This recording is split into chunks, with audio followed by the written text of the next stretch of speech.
آبادی ممالک کے لوگوں کے پاس اتنا سب کچھ ہے، لیکن پھر بھی کس چیز کی کمی ہے ان کے پاس، یہ لوگ اتنے پریشان ہیں۔ میں اسی سوال کو لے کر بڑا پریشان رہا۔ میں اسلام کے بارے میں بھی ریسرچ کر رہا تھا کہ اسلام کیا ہے، اس کے بارے میں معلومات کر رہا تھا۔ یہ سوال میرے ذہن میں گھوم رہا تھا۔ جب میں اپنے گھر پہنچا، میرے گھر پر قرآن کھلی ہوئی تھی، قرآن کے بارے میں پڑھ رہا تھا قرآن کی معلومات کے لیے۔ جیسے میری نظر اسی آیت پر پڑی تو میں سمجھ گیا کہ میرے سوال کا جواب مجھے مل گیا۔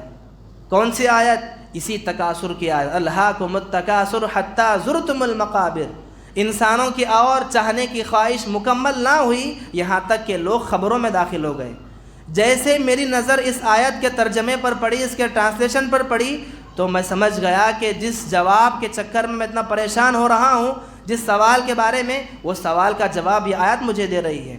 یورپ کے ان مالداروں کے پاس ساری چیزیں ہیں، اگر پریشان ہیں تو کس چیز سے پریشان ہیں؟ یہ اور چاہنے کی خواہش سے پریشان ہیں۔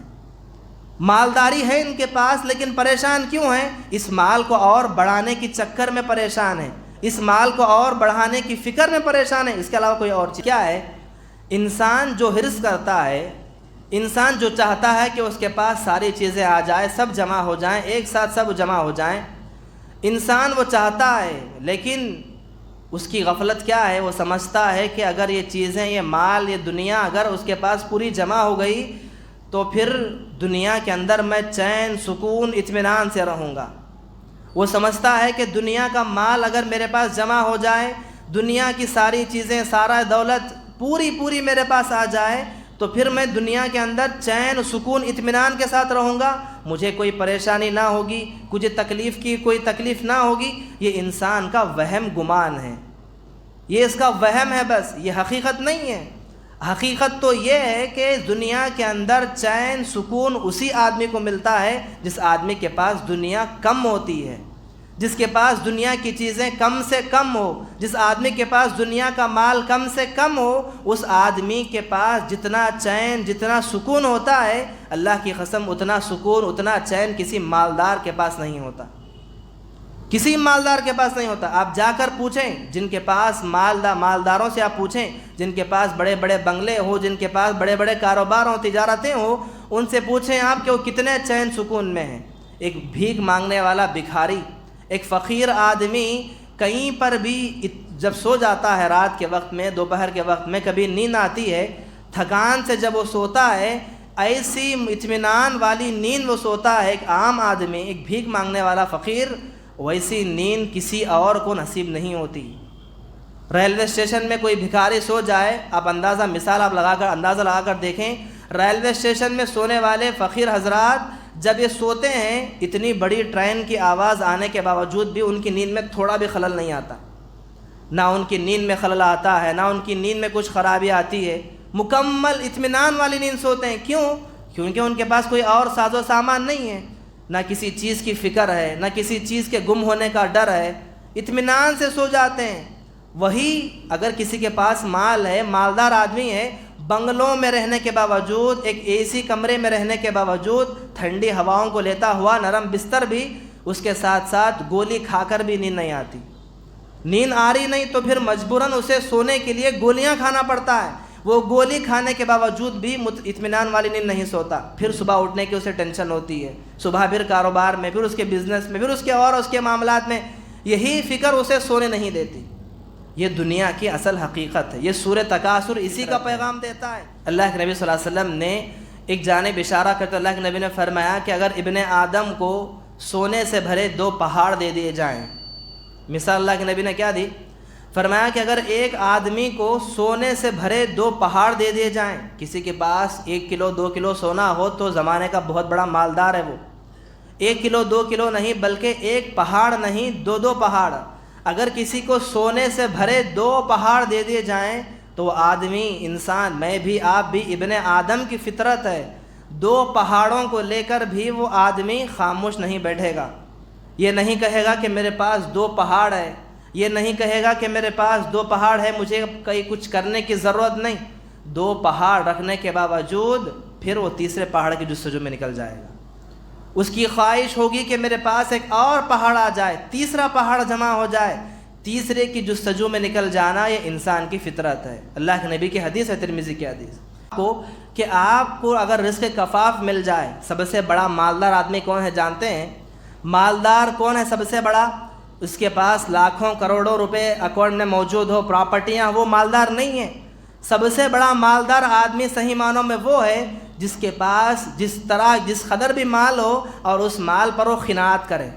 قناعت کا مطلب کیا ہے؟ اس مال سے وہ راضی ہو جائے کہ مجھے ملا ہے بس الحمدللہ۔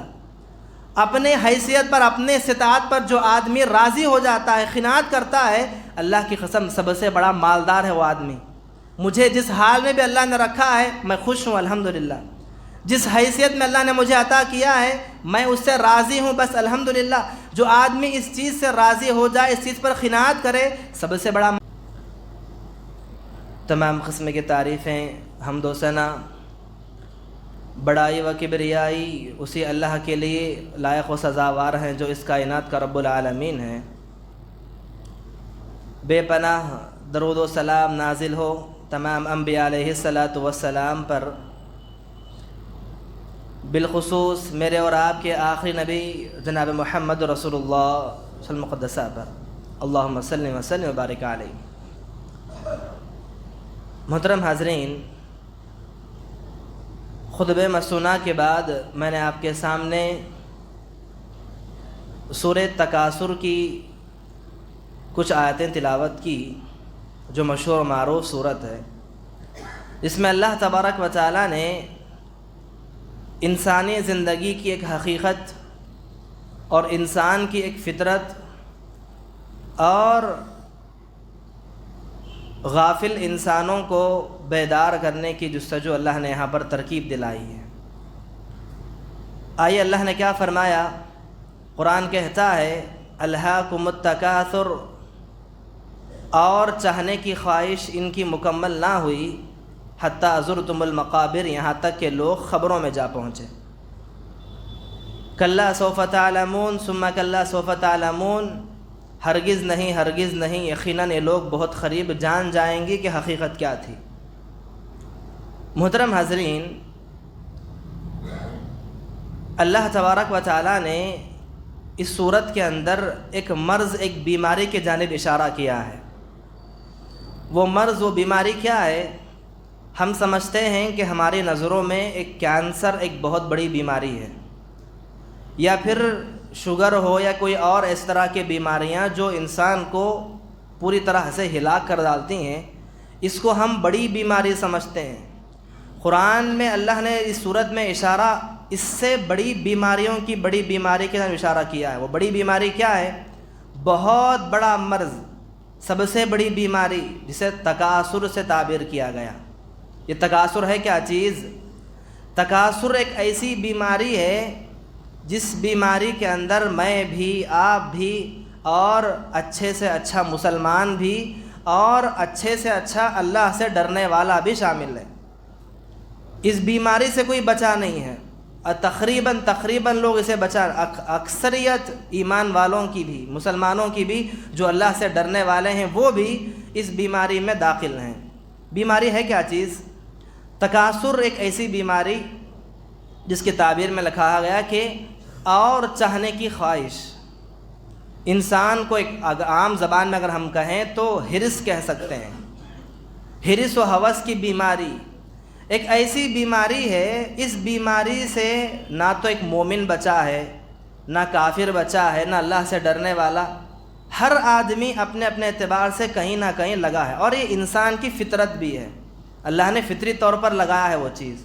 ہر انسان کے اندر چاہت ہوتی ہے کہ اس کے پاس کچھ چیزیں اور آ جائیں، مال آیا ہے تو پھر مال کچھ اور آ جائیں، چاہتا ہے کہ اس کے پاس اور زیادہ مال ہو، اور چاہنے کی خواہش، عزت اور چاہنے کی خواہش، وراثت میں مال تقسیم تو اور زیادہ چاہنے کی خواہش، الغرض کسی بھی معاملے میں اور چاہیے اور زیادہ چاہیے، یہ چاہنے کا مزاج ایک بیماری سے تعبیر کیا گیا، اور یہ بیماری میں بچا کوئی نہیں، میں بھی، آپ بھی، سب شامل ہیں۔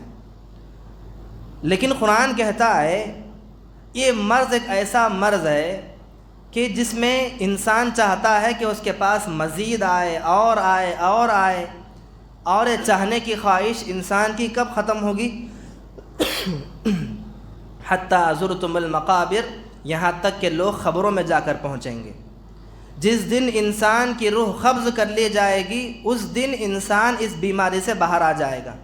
جب تک جسم کے اندر روح باقی ہے یہ مزاج، یہ بیماری انسان کے اندر باقی رہے گی، ہر ایک کے اندر، میرے اندر بھی، آپ کے اندر بھی۔ اب آئیے دیکھتے ہیں شریعت اس کے بارے میں کیا تعلیمات دیتی ہیں ہمیں۔ کیا یہ مزاج، یہ بیماری کیا مومنوں کے لیے نقصان دہ ہے؟ تو کیا اس کا مطلب یہ ہے کہ آدمی حرص نہ کرے، دنیا نہ کمائے، مال نہ کمائے؟ کیا اس کا مطلب کیا ہے کہ بس آخرت کے پیچھے بھاگتا رہے، انسان صرف آخرت کو چاہے، دنیا کو چھوڑ دے؟ آئیے اس کے بارے میں قرآن اور حدیث کے اندر کیا تعلیمات ملتی ہیں آج خود میں سے میں روشنی ڈالنے کی کوشش کروں گا۔ دعا کرتا ہوں اللہ تعالیٰ سے اللہ پہلے مجھ کہنے والے کو بھی اور آپ سبھی سننے والوں کو بھی عمل کرنے کے توفیق نصیب فرمائیں۔ محترم حاضرین، سب سے پہلی بات تو یہ ہے کہ شریعت نے تعلیم دی کہ یہ بیماری انسان کی فطرت ہے۔ اللہ کے نبی صلی اللہ علیہ وسلم نے ایک جانب اشارہ کرتے اللہ کے نبی نے فرمایا کہ اگر ابن آدم کو سونے سے بھرے 2 پہاڑ دے دیے جائیں، مثال اللہ کے نبی نے کیا دی؟ فرمایا کہ اگر ایک آدمی کو سونے سے بھرے 2 پہاڑ دے دیے جائیں، کسی کے پاس 1 کلو 2 کلو سونا ہو تو زمانے کا بہت بڑا مالدار ہے، وہ 1 کلو 2 کلو نہیں بلکہ 1 پہاڑ نہیں 2 پہاڑ، اگر کسی کو سونے سے بھرے 2 پہاڑ دے دیے جائیں تو وہ آدمی، انسان، میں بھی آپ بھی، ابن آدم کی فطرت ہے، 2 پہاڑوں کو لے کر بھی وہ آدمی خاموش نہیں بیٹھے گا۔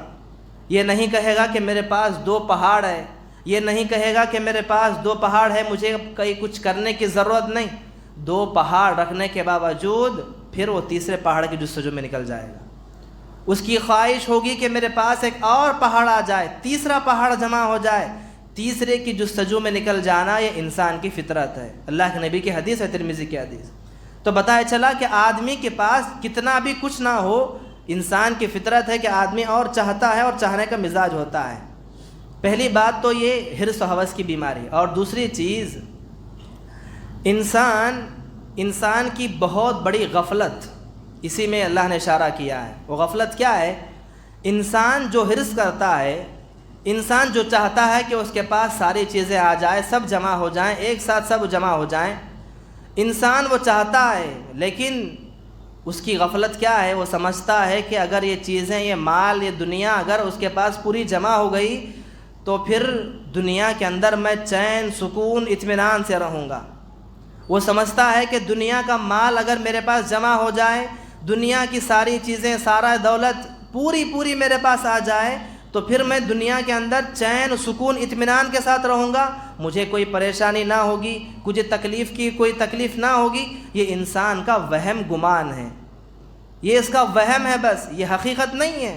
حقیقت تو یہ ہے کہ دنیا کے اندر چین، سکون اسی آدمی کو ملتا ہے جس آدمی کے پاس دنیا کم ہوتی ہے، جس کے پاس دنیا کی چیزیں کم سے کم ہو، جس آدمی کے پاس دنیا کا مال کم سے کم ہو، اس آدمی کے پاس جتنا چین، جتنا سکون ہوتا ہے، اللہ کی قسم اتنا سکون، اتنا چین کسی مالدار کے پاس نہیں ہوتا، کسی مالدار کے پاس نہیں ہوتا۔ آپ جا کر پوچھیں جن کے پاس مالداروں سے آپ پوچھیں جن کے پاس بڑے بڑے بنگلے ہو، جن کے پاس بڑے بڑے کاروبار ہوں، تجارتیں ہوں، ان سے پوچھیں آپ کہ وہ کتنے چین سکون میں ہیں۔ ایک بھیک مانگنے والا بھکاری، ایک فقیر آدمی کہیں پر بھی جب سو جاتا ہے، رات کے وقت میں، دوپہر کے وقت میں کبھی نیند آتی ہے، تھکان سے جب وہ سوتا ہے، ایسی اطمینان والی نیند وہ سوتا ہے، ایک عام آدمی، ایک بھیک مانگنے والا فقیر، ویسی نیند کسی اور کو نصیب نہیں ہوتی۔ ریلوے اسٹیشن میں کوئی بھکاری سو جائے، آپ مثال اندازہ لگا کر دیکھیں، ریلوے اسٹیشن میں سونے والے فقیر حضرات جب یہ سوتے ہیں، اتنی بڑی ٹرین کی آواز آنے کے باوجود بھی ان کی نیند میں تھوڑا بھی خلل نہیں آتا، نہ ان کی نیند میں خلل آتا ہے، نہ ان کی نیند میں کچھ خرابی آتی ہے، مکمل اطمینان والی نیند سوتے ہیں۔ کیوں؟ کیونکہ ان کے پاس کوئی اور ساز و سامان نہیں ہے، نہ کسی چیز کی فکر ہے، نہ کسی چیز کے گم ہونے کا ڈر ہے، اطمینان سے سو جاتے ہیں۔ وہی اگر کسی کے پاس مال ہے، مالدار آدمی ہے، بنگلوں میں رہنے کے باوجود، ایک اے سی کمرے میں رہنے کے باوجود، ٹھنڈی ہواؤں کو لیتا ہوا نرم بستر بھی، اس کے ساتھ ساتھ گولی کھا کر بھی نیند نہیں آتی، نیند آ رہی نہیں تو پھر مجبوراً اسے سونے کے لیے گولیاں کھانا پڑتا ہے، وہ گولی کھانے کے باوجود بھی اطمینان والی نیند نہیں سوتا، پھر صبح اٹھنے کی اسے ٹینشن ہوتی ہے، صبح پھر کاروبار میں، پھر اس کے بزنس میں، پھر اس کے معاملات میں یہی فکر اسے سونے نہیں دیتی۔ یہ دنیا کی اصل حقیقت ہے۔ یہ سورہ تکاثر اسی کا پیغام دیتا ہے۔ ایک تو حرص و ہوس کی بیماری، اور دوسری کہ جس کے پاس جتنا مال زیادہ جمع ہو جاتا ہے اس آدمی کی زندگی سے چین سکون اتنا اڑ جاتا ہے، چین سکون اطمینان سب اڑ جاتا ہے۔ آپ دیکھیں گے پچھلی صدی کے ایک نو مسلم انگریز جن کا نام محمد اسد ہے، انہوں نے اسلام قبول کیا، یورپ کے رہنے والے، جنہوں نے کئی کتابیں لکھی۔ اپنی کتاب کے اندر انہوں نے اپنے اسلام قبول کرنے کا واقعہ لکھتے ہیں کہ میں اسلام کے اندر کیسے داخل ہوا۔ انگریز سے پہلے اسلام کے اندر داخل ہونے کی جو وجوہات جنہوں نے اپنی کتاب کے اندر بیان فرمائی، جو کیا وجہ تھی کہ جس وجہ سے مجھے اسلام کے اندر آنا پڑا، کیا سبق تھے جن سبق کو سیکھ کر میں اسلام کے اندر داخل ہوا، کئی باتیں انہوں نے کئی کتابیں لکھی۔ ایک کتاب کے اندر انہوں نے کیا لکھا ہے، اپنا ایک واقعہ بیان کرتے ہیں۔ کیا واقعہ کہ ایک مرتبہ وہ اپنے ایک سفر پر نکلے، کسی گاڑی میں، کسی ٹرین میں سفر، جو لوگ بیٹھے ہوئے ہیں یورپ کے بڑے بڑے مالدار ہیں، ان کے رہن سے، ان کے کپڑوں سے، ان کے لباس سے، ان کے بول چال سے آدمی ظاہری طور پر دکھوں میں آ رہا ہے کہ بہت بڑا مالدار ہے، اس کی مال کی کوئی کمی نہیں۔ اتنے بڑے بڑے مالداروں کے درمیان میں بیٹھ کر سفر کر رہے ہیں۔ وہ کہتے ہیں کہ جب میں ان کے چہروں کو دیکھ رہا تھا، ان کے کپڑوں کو دیکھ کر، ان کے رہن سہن کو دیکھ کر پتہ چلا کہ بہت بڑے باپ کے بچے ہیں، بہت بڑے گھرانوں کی اولاد ہے، بڑے بڑے خاندانوں کے بڑے مالدار افراد ہیں۔ جب یہ لوگ میرے ساتھ سفر کر رہے تھے تو میں ان کے چہروں کو پڑھ رہا تھا۔ چہروں کو پڑھنا ایک ہنر ہے، اللہ کسی کسی کو عطا کرتا ہے، کسی کسی کو اللہ عطا کرتا ہے۔ کئی آج بھی لوگ باقی ہیں، کئی لوگ چہروں کو دیکھ کر چہروں کی تاثیر بتاتے ہیں۔ اللہ کسی کو ہنر وہ علم عطا کرتا ہے۔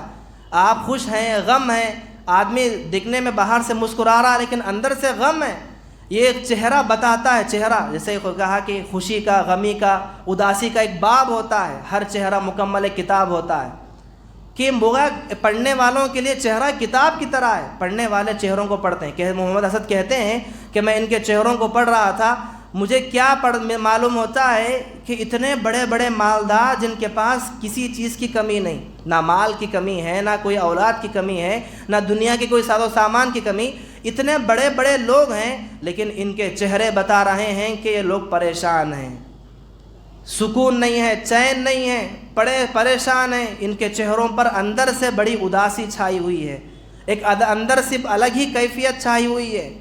اب میں اس سوال میں ڈوب گیا کہ آخر کیا وجہ ہوگی، ان یورپ کے یا افرادی ممالک کے لوگوں کے پاس اتنا سب کچھ ہے لیکن پھر بھی کس چیز کی کمی ہے ان کے پاس، یہ لوگ اتنے پریشان ہیں۔ میں اسی سوال کو لے کر بڑا پریشان رہا۔ میں اسلام کے بارے میں بھی ریسرچ کر رہا تھا کہ اسلام کیا ہے، اس کے بارے میں معلومات کر رہا تھا۔ یہ سوال میرے ذہن میں گھوم رہا تھا۔ جب میں اپنے گھر پہنچا، میرے گھر پر قرآن کھلی ہوئی تھی، قرآن کے بارے میں پڑھ رہا تھا قرآن کی معلومات کے لیے۔ جیسے میری نظر اسی آیت پر پڑی تو میں سمجھ گیا کہ میرے سوال کا جواب مجھے مل گیا۔ کون سی آیت؟ اسی تکاثر کی آیت، الہاکم التکاثر حتی زرتم المقابر۔ انسانوں کی اور چاہنے کی خواہش مکمل نہ ہوئی یہاں تک کہ لوگ خبروں میں داخل ہو گئے۔ جیسے میری نظر اس آیت کے ترجمے پر پڑی، اس کے ٹرانسلیشن پر پڑی، تو میں سمجھ گیا کہ جس جواب کے چکر میں اتنا پریشان ہو رہا ہوں، جس سوال کے بارے میں، وہ سوال کا جواب یہ آیت مجھے دے رہی ہے۔ یورپ کے ان مالداروں کے پاس ساری چیزیں ہیں، اگر پریشان ہیں تو کس چیز سے پریشان ہیں؟ یہ اور چاہنے کی خواہش سے پریشان ہیں۔ مالداری ہے ان کے پاس لیکن پریشان کیوں ہیں؟ اس مال کو اور بڑھانے کی چکر میں پریشان ہیں، اس مال کو اور بڑھانے کی فکر میں پریشان ہیں، اس کے علاوہ کوئی اور چیز نہیں۔ ان کے پاس ساری چیزیں ہیں۔ تو یہ انسان کی فطرت ہے اور انسان اسے سمجھ میں نہیں آتا۔ اور سورہ روم میں اللہ نے کہا ان لوگوں کے بارے میں، یعلمون ظاہرا من الحیات الدنیا وهم عن الآخرۃ هم غافلون۔ یہ دنیا کے لوگ، یہ دنیا میں دنیا ہی کو سب کچھ سمجھ کر چلنے والے، ان کے بارے میں اللہ نے کہا کہ لوگ بس دنیا کے حد تک، لیکن آخرت کے معاملے میں لوگ غافل ہیں۔ ہم غافلون، لوگ سوئے ہوئے ہیں، انہیں کوئی خبر و کان و کان خبر نہیں۔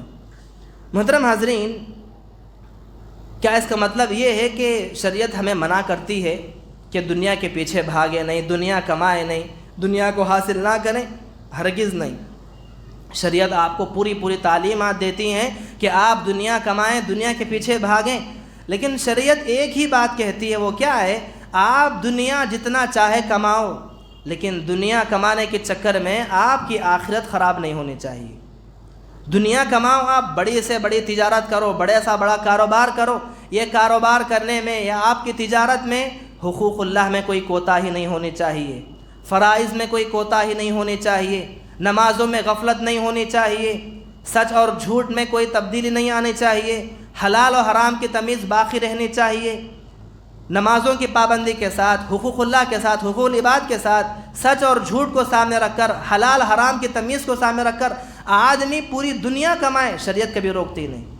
جس آدمی کی نظر آخرت کے اوپر ہو، کس آخرت پر؟ کہ مجھے اللہ کے سامنے کھڑے ہو کر جواب دینا ہے، اگر میں سچ بول کر کماؤں گا تو بھی جواب دینا ہے، جھوٹ بول کر کماؤں گا تو بھی سزا پانا ہے، میں حلال حرام کی تمیز کیے بغیر مال کما رہا ہوں، یہ حلال ہو یا حرام ہو، اس کا جواب مجھے اللہ کے پاس دینا ہے۔ ہر معاملے میں آدمی اگر اللہ کے سامنے کھڑے ہونے کے احساس کو بار بار یاد کرے گا، وہ آدمی کبھی دنیا کے اس چکر میں بھاگے گا نہیں، دنیا خود اس کے قدموں میں آ کر پڑ جائے گی۔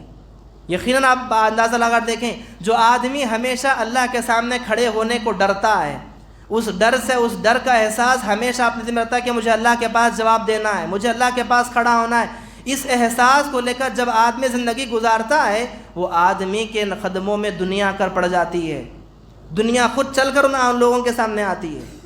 محترم حاضرین، ایک مسافر جب سفر پر نکلتا ہے، ایک مثال کیا ہے، اللہ کے نبی نے مثال فرمائی کہ جب کوئی مسافر اپنے سفر پر نکلتا ہے، منزل کو پہنچنے کے لیے اس کو سب سے پہلے اپنے سامان کو کم کرنا ہوتا ہے۔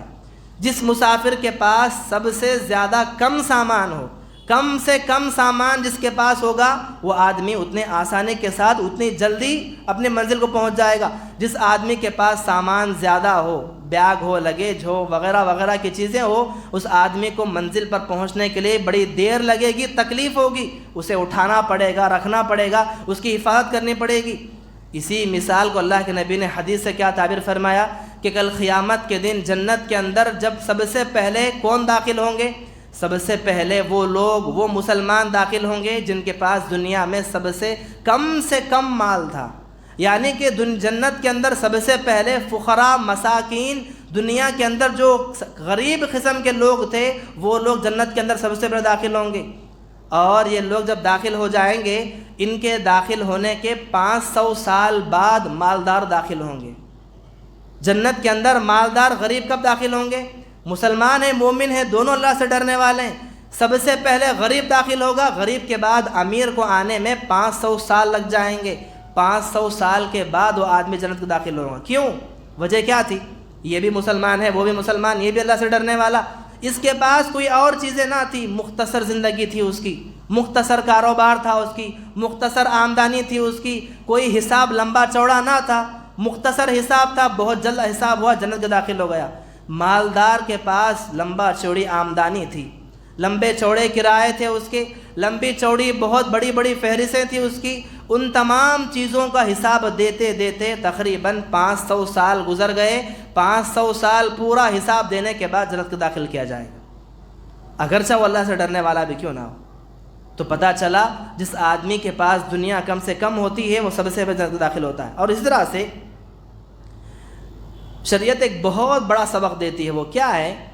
آدمی دنیا کمائے، کبھی روکتی نہیں، لیکن کمانے سے پہلے دنیا کو سمجھ کر کمائیں کہ دنیا ہے کیا چیز، دنیا کو سمجھ کر کمائیں۔ کیا سمجھ کر کمائیں؟ میں بھی، آپ بھی، ہر انسان کیا سمجھتا ہے آج کہ یہ مال جو میں کما رہا ہوں، جو محنت کر رہا ہوں، یہ محنت، یہ مال میرا ہے، یہ پراپرٹی جو میں جمع کر رہا ہوں، یہ پراپرٹی میری ہے۔ یہ انسان کی سوچ ہے، یہ سوچ بالکل غلط ہے۔ یہ آپ جو کما رہے ہیں، جو جمع کر رہے ہیں، جو پراپرٹی بنا رہے ہیں، آپ کا مال نہیں ہے۔ حدیث کہتے، اللہ کے نبی فرماتے ہیں کہ آدمی کا مال صرف 3 چیزیں، وہ کیا ہے؟ جس آدمی نے خود اپنے مال سے کھایا پیا، ہضم کر دیا، کوئی چیز آپ نے لی، اسے کھائے پیے ہضم کر دیے، یہ آپ کا مال ہے۔ کوئی کپڑا پہن کر اسے بوسیدہ کر دیا، وہ آپ کا مال ہے۔ اور خیرات کر کے کسی کو جو ہے مال بانٹ دیا، یہ آپ کا مال ہے۔ کھانے پینے کے علاوہ، کپڑا پہننے اوڑھنے کے پرانا کرنے کے علاوہ، صدقہ خیرات کے علاوہ، یہ تینوں کے علاوہ جو بھی آپ کے پاس مال موجود ہے وہ آپ کا نہیں ہے، آپ کے علاوہ دوسروں کا مال ہے۔ جیسے آپ دنیا سے رخصت ہو جائیں گے دوسرے لوگ اس پر حاکم بن جائیں گے، جیسے آپ چلے جائیں گے وہ نام آپ کا وہاں پر نکال کر دوسروں کا نام لگا دیا جائے گا، جیسے آپ دنیا سے رخصت ہو جائیں گے وہ پراپرٹی کی پوری شکل تبدیل ہو جائے گی۔ یہ آپ کا نہیں ہے، یہ سمجھ کر انسان کمائے کہ میں جو کما رہا ہوں یہ دراصل میرا مال نہیں ہے، یہ کمایا جانے والا مال کسی اور کا ہے، میرے آنے والی نسل اسے فائدہ اٹھائے گی، آنے والی نسل اسے پائے گی۔ اور حقیقت کو جانیں آپ، اکثر انسان اس میں بڑی غفلت کیا کرتے ہیں، آدمی مال کمانے کے چکر میں حلال حرام کی تمیز بھول جاتا ہے، نمازوں کی پابندی بھول جاتا ہے، اور نہ جانے کیا کیا کرتا ہے، بس مال کو کمانے کے چکر میں یہ مال جمع کر کے اپنی آنے والی نسل کے لیے جمع کرتا ہے۔ نسل کو جواب دینا نہیں ہے اللہ کے پاس۔ یاد رکھ لیجیے آپ، جو بھی آدمی اپنی پراپرٹی جمع کرتا ہے، جمع کرنے والے کو جواب دینا ہوگا، آنے والی نسل کو، آنے والی اولاد کو نہیں۔ اللہ تعالیٰ جمع کرنے والے سے پوچھے گا کہ تو نے کس حال میں جمع کیا، کس طریقے سے جمع کیا۔ جو تو جمع کر کے دیا وہ لوگ تو عیش و آرام کر رہے تھے، بعد میں آنے والی نسل تو مزے اڑائے گی، لیکن جواب اللہ کے پاس اسی کو دینا ہوگا۔ اگر حرام کا ہوگا تو سزا بھی اسی کو ملے گی، نسل کو نہیں ملے گی۔ بچوں نے کبھی منہ کھول کر نہیں کہا تھا کہ ہمیں یہ بنائیں وہ بنائیں، آنے والی نسل نے باپ سے نہیں مانگی تھی، باپ نے خود جمع کیا تھا اولاد کے لیے، تو جواب بھی باپ کو دینا ہوگا، سزا بھی باپ کو پانی ہوگی۔ اس حقیقت کو سمجھ کر آدمی جتنا کمانا ہے دنیا کما سکتا ہے۔ محترم حاضرین، آپ دیکھیں گے اللہ کے نبی صلی اللہ علیہ وسلم نے کامیاب انسان کس کو اللہ کے نبی نے بیان فرمایا، کہا کہ قد افلح من اسلم ورزق کفافا وفتنا، کہا کہ سب سے بڑا کامیاب انسان وہ ہے کہ جس کو اسلام کے اندر داخلے کا سبب ملا، گویا کہ وہ اسلام کے اندر داخل ہوا، مسلمان مومن بن گیا، اور اس کے بعد رزق کفافا، رزق کفاف مل گیا۔ رزق کفاف کیا ہے؟ ضرورت بھر کی روزی، ضرورت بھر کی روزی۔ مجھے آج دوپہر میں کھانے کی ضرورت ہے، دوپہر کا کھانا مجھے مل گیا ہے، یہ میری ضرورت کے برابر۔ اگر میری خواہش ہے کہ میں کچھ اور بھی کھاؤں، وہ کھاؤں، یہ اپنی خواہش کی جگہ ہے۔ ضرورت بھر کی روزی جس آدمی کو مل گئی جو اسلام کے اندر داخل ہوا، اور پھر صحیح سلامتی کے ساتھ اس نے اپنی زندگی گزاری، گویا وہ آدمی مطمئن ہے، کوئی پریشانی نہیں، تو سمجھ جاؤ کہ وہ آدمی بڑا کامیاب انسان آدمی ہے۔ ایک حدیث اللہ نے کیا فرمایا، جو آدمی ایسی حالت میں صبح کرتا ہے، جس کی جب صبح کرتا ہے تو اس کے پاس ایک دن کی روزی موجود ہو، آج کا کھانا ہمارے گھر میں موجود ہے، صبح میں آج اس حالت میں کیا ہوں کہ آج کا دوپہر کا بھی، رات کا بھی، صبح کا ناشتہ بھی میرے گھر میں موجود تھا، اور میں صحت و عافیت کے ساتھ ہوں، مجھے کوئی بیماری نہیں ہے، مجھے کوئی پریشانی نہیں ہے، کوئی آفت نہیں، اطمینان کے ساتھ مطمئن ہو کر میں صبح کیا ہوں۔ تو اللہ کے نبی فرماتے ہیں جس آدمی کی صبح ان دونوں حالتوں میں ہو، جس کے پاس ایک دن کی روزی ہو، اگلے دن کی نہیں، اب کل کیا کھائیں گے وہ نہیں، بس آج کا مال آپ کے پاس ہے، اگر آج کا ایک دن کی روزی آپ کے پاس ہے اور آپ صحت و عافیت کے ساتھ اطمینان والی زندگی گزار رہے ہیں، تو اللہ کی قسم آپ بڑے کامیاب انسان ہیں۔ گویا اس آدمی کے پاس پوری دنیا آ گئی ہے، دنیا کا سب سے بڑا خیر والا آدمی ہے وہ آدمی۔ اللہ اکبر۔ ہمارے پاس مہینوں کا راشن گھر کے اندر موجود ہے، لیکن پھر بھی پریشان ہم یوں ہیں، دنیا بھر کا ساز و سامان ہمارے پاس موجود ہے، پھر بھی انسان پریشان ہے۔ کیوں؟ یہ پریشانی کی سب سے بڑی وجہ یہی ہے کہ اور چاہنے کی خواہش، یہ میری خواہش ہے کہ میرا مال اور بڑھ جائے، خواہش ہے کہ میں اور اس میں اور مزید اور کماؤں اور یہ کروں۔ جیسا کہ دیکھیے آدمی اللہ تعالیٰ کے پاس کل قیامت کے دن بھی وہی آدمی کامیاب ہوگا۔ دنیا کو کہ آپ کو اگر رزق کفاف مل جائے، سب سے بڑا مالدار آدمی کون ہے جانتے ہیں؟ مالدار کون ہے سب سے بڑا؟ اس کے پاس لاکھوں کروڑوں روپے اکاؤنٹ میں موجود ہو، پراپرٹیاں، وہ مالدار نہیں ہے۔ سب سے بڑا مالدار آدمی صحیح معنوں میں وہ ہے جس کے پاس جس قدر بھی مال ہو اور اس مال پر وہ قناعت کرے۔ قناعت کا مطلب کیا ہے؟ اس مال سے وہ راضی ہو جائے کہ مجھے ملا ہے بس الحمدللہ۔ اپنے حیثیت پر، اپنے استطاعت پر جو آدمی راضی ہو جاتا ہے، قناعت کرتا ہے، اللہ کی قسم سب سے بڑا مالدار ہے وہ آدمی۔ مجھے جس حال میں بھی اللہ نے رکھا ہے میں خوش ہوں الحمدللہ، جس حیثیت میں اللہ نے مجھے عطا کیا ہے میں اس سے راضی ہوں بس الحمدللہ۔ جو آدمی اس چیز سے راضی ہو جائے، اس چیز پر قناعت کرے، سب سے بڑا مالدار ہے وہ آدمی۔ ایک بادشاہ، ایک حکمران کے بارے میں ایک کتابوں میں لکھا گیا کہ جب بڑا بادشاہ جو ہے ایک جنگل سے گزر ہوا تو ایک عابد، ایک عبادت گزار آدمی جو تھا وہ پیر پھیلا کر سویا ہوا تھا۔ اس کے ساتھ جو وزیر تھا اس کے پاس گئے، دونوں مل کر جا کر اسے نیند سے بیدار کیے، تو جس نے پیر پھیلا کر جو سویا ہوا تھا اس آدمی کو جگائے تو یہ لوگ سوچ رہے تھے، بادشاہ بھی، اس کے وزیر بھی، اس کے ساتھ رہنے والے بھی، اب یہ آدمی اچانک سے اٹھ کر کھڑا ہوگا، ادب سے ہاتھ باندھے گا، بادشاہ کے احترام میں ہاتھ باندھ کر کھڑا ہوگا، یہ لوگ سوچ رہے تھے۔ وہ آدمی نیند سے جاگا، نہ اس کا پیر اس نے بند کیا، نہ اس نے اٹھ کر کھڑا ہوا، ایسے جیسے اس کی مثال تھی، بس نیند سے بیدار ہوا۔ تو اس نے پوچھا کہ کیسی آپ کا ادب ہے کہ بادشاہ آپ کے سامنے کھڑے ہیں اور نہ اپنا پیر بند کر رہے ہیں، نہ پھر آپ جو ہے اپنا یہ کر رہے ہیں، ادب سے اٹھ کر کھڑ رہے ہیں، یہ بادشاہ آپ کے سامنے کھڑے ہیں۔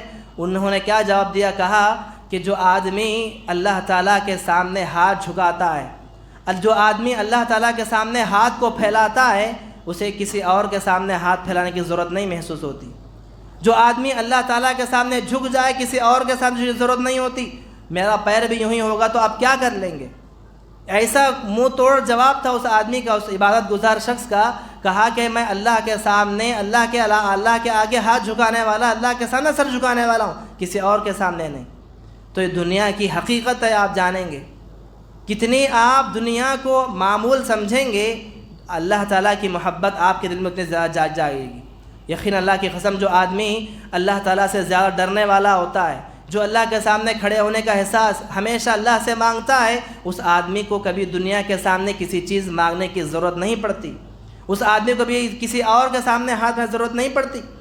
اسی طرح سے ایک بڑے حکمران نے کیا پوچھا، دیکھیے ایک اور بڑی حقیقت بھی کیا آپ کو بتاتا چلوں کہ جو آدمی دنیا سے زیادہ محبت کرتا ہے، دنیا ہی کو سب کچھ سمجھتا ہے، وہ آدمی موت سے بہت زیادہ ڈرتا ہے۔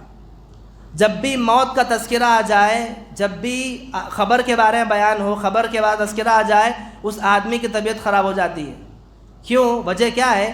کیونکہ وہ آدمی کو دنیا سے بڑی محبت ہے، بڑی محبت ہے۔ ایک حکمران نے پوچھا ایک عابد سے، ایک شخص سے کہ آپ مومن لوگ جن کے آپ کے پاس کوئی ساز و سامان نہیں، دنیا میں کوئی اور نہیں، آپ موت سے ڈرتے کیوں نہیں ہیں؟ آپ ہمیشہ موت کی باتیں کرتے ہیں، ہمیشہ ملنے کہ جب بھی موت آئے گی ہم چلے جائیں گے، ایسی باتیں کرتے ہیں، کبھی موت سے ڈر نہیں لگتا؟ انہوں نے جواب دیا، کہا کہ اسی آدمی کو موت سے ڈر لگتا ہے کیونکہ ہم نے دنیا کے اندر، انہوں نے کہا کہ ہم نے دنیا کے اندر ایسی زندگی گزاری، تاریکیوں میں، پریشانیوں میں، ایسی زندگی کو گزارتے ہوئے ہم نے اپنی خبر کو آباد کر لیا ہے، ہم نے اپنی خبر کو آباد کر لیا دنیا کے اندر رہ کر۔ دنیا اللہ نے موقع عطا کیا تھا، مجھے بھی اللہ نے عطا کیا، آپ کو بھی اللہ نے عطا کیا، اس دنیا میں رہ کر ہم نے اپنی خبر آباد کر لی، اور جس نے خبر وہاں پر آباد کر لی، ایسی دنیا کو چھوڑ کر جانے میں اسے کبھی ڈر نہیں لگتا۔ جس آدمی کی خبر آباد نہ ہوئی ہو، اسے معلوم ہو کہ میری تیاری نہیں ہوئی ہے، اسے معلوم ہو کہ میں خبر کے اندر مکمل نہیں اتروں گا، میرے خبر کے اندر کامیاب نہ ہوں گا، اس آدمی کو خبر سے، موت سے بہت زیادہ ڈر لگتا ہے۔ اس لیے کم از کم آپ اتنی تو عبادت کر لیں، اتنے تو اپنے آپ کے نامہ اعمال میں اتنا تو جمع کر لیں کہ احساس ہو کہ میں نے کچھ کیا ہے، میں جب مر جاؤں گا، انتقال کر جاؤں گا تو خبر کے اندر انشاءاللہ کامیاب ہو جاؤں گا۔ یہ کانفیڈنس، یہ احساس ہر آدمی کے اندر، میرے آپ کے اندر ہونا چاہیے۔ جب احساس کب پیدا ہوگا؟ جب ہم دنیا سے لگاؤ کم کر دیں گے، دنیا سے لگاؤ، دنیا سے محبت کم کر دیں گے، آخرت کے اوپر میری اور آپ کی نظر رکھ جائے گی، یقیناً مانو آپ مانیں گے، نہ آدمی کو موت سے ڈر لگتا ہے، نہ آدمی کو اللہ کے سامنے کھڑے ہونے سے ڈر لگتا ہے، کیونکہ وہ آدمی اسی فیلڈ میں رہتا ہے۔ وہ آدمی کی جستجو، اس آدمی کا اس آدمی کا جینا، اس آدمی کے کاروبار، تجارت، سب اللہ ہی کے راستے میں لگایا ہوا ہے، اس آدمی کو ڈر نہیں لگتا۔ تو شریعت تعلیم دیتی ہے کہ آپ دنیا کمائیں، جتنی چاہیں کمائیں، اجازت دیتی ہے، لیکن اس دنیا کے چکر میں انسان کی آخرت خراب نہ ہو۔ دعا رب العالمین سے اللہ تعالیٰ مجھے اور آپ کو اس دنیا کی حقیقت کو سمجھنے والا بنائے، اور متاع الغرور جو قرآن نے کہا کہ دھوکے کا سامان ہے، اس دھوکے کے سامان کی صحیح سمجھ اللہ مجھے اور آپ کو عطا فرمائے، اور جب تک ہمیں باقی رکھے ایمان پر، جب ہمارا خاتمہ ہو تو بالخیر خاتمہ عطا فرمائے۔ آمین رب العالمین۔ السلام علیکم ورحمۃ اللہ۔